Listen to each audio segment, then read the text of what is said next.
Wild life crime control bureau की सूचना पर वन विभाग ने मॉनिटर लिजर्ड की अवैध तस्करी का खुलासा किया है। टीम ने बीजेपी नेता समेत 3 लोगों को गिरफ्तार किया। इसे लेकर रांची डीएफओ श्रीकांत वर्मा से बात की हमारे सहयोगी कमल कुमार ने। राजधानी रांची में वन्य जीव के अंगों की तस्करी का खुलासा डीएफओ की ओर से किया गया है, वन विभाग की ओर से किया गया है। हमारे साथ डीएफओ रांची है श्रीकांत वर्मा। क्या इस्तेमाल उसका हो रहा था सर? सबसे पहले देखिए, अभी तो इसका देखिए स्टोरेज, सेल, खरीद ये सब प्रतिबंधित है वाइल्ड लाइफ प्रोटेक्शन एक्ट 1972 में। तो जो हमें जानकारी मिली उस अनुसार वहाँ पर इसी तरह की स्मगलिंग का कार्य चल रहा था। प्रथम दृष्टया यही थी। फिर हमने पता लगाया कि कौन से रूम में आए हैं, वो सारी जानकारी हमें मिल गई। तब फिर हमने जो 5-6 लोगों की टीम थी उसको फिर भेजा, तो उन्होंने एकदम पिन पॉइंटेड तरीके से उस रूम में ही पकड़ा जहाँ पर वो सामग्री के साथ गिरफ्तार हुए। तो वाइल्ड लाइफ प्रोटेक्शन एक्ट में ये शेड्यूल 1 स्पीशीज़ है, बंगाल मॉनिटर लिजर्ड। शेड्यूल 1 आम भाषा में ये कहें कि जो प्रोटेक्शन हाथी को या टाइगर को प्राप्त है वही बंगाल मॉनिटर लिजर्ड को ही प्राप्त है। महत्वपूर्ण है जिसको रोकना है। महत्वपूर्ण है क्योंकि ये सब प्रजातियां विलुप्त हो रही हैं और ये ग्रामीण क्षेत्र में, चट्टानी क्षेत्रों में, खेतों के किनारे, नदी के आसपास ये पाई जाती थी, अभी कम हो रही हैं। तो इनके प्रोटेक्शन के लिए इसको शेड्यूल 1 में रखा हुआ है। अब देखिए कि मानव जैसे इनका जेनाइटल ऑर्गन्स है, तो उससे अब कुछ भ्रांतियां फैली हुई हैं कि इससे ये हमको ये वृद्धि होगी या हम इससे ये औषधि प्राप्त कर लेंगे, ये तंत्र सिद्ध होगा। इन सब चीज़ों के कारण ये सब चीज़ें, नेगेटिव चीज़ें जल्दी फैलती हैं।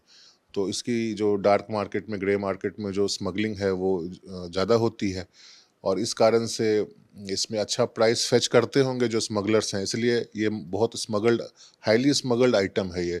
जैसे टर्टल है, स्टार टॉर्टॉइज है, वैसे ये भी काफ़ी स्मगलिंग होती है। पोर्ट, एयरपोर्ट वगैरह पर भी आप देखेंगे डायरेक्टर ऑफ रेवेन्यू इंटेलिजेंस के द्वारा बहुत बार पकड़ा जाता है।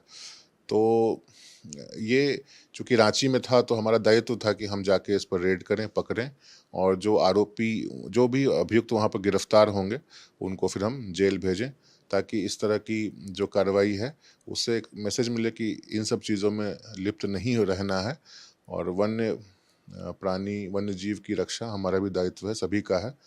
तो यही कार्रवाई की गई। इसमें सर चूंकि तंत्र विद्या को लेकर के आप लोग पहले भी कई इस तरह की कार्रवाई किए होंगे, कई वन्य जीवों को पकड़ा होगा, क्या कुछ उसमें पता चल पाता है चूंकि लगातार इसके संरक्षण का आप लोग है? देखिए, ये इंटर स्टेट, कभी कभी तो कंट्री के बाहर से भी स्मगलिंग का रहता है। तो आजकल इतना इजी हो गया है जाना आना कि इस प्रकार स्मगलिंग बाहर भी हो जाती है।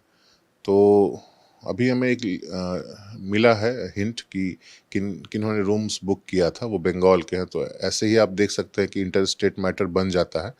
तो अब वहाँ एजेंसीज के साथ कोऑर्डिनेशन करके इसकी इन्वेस्टिगेशन थोड़ी आगे बढ़ाएंगे ताकि पता चले कि ये कितना वाइड रैकेट है और कहाँ कहाँ हो रहा है या पहले भी कहाँ हो चुका है जो हमें सूचना नहीं प्राप्त हुई।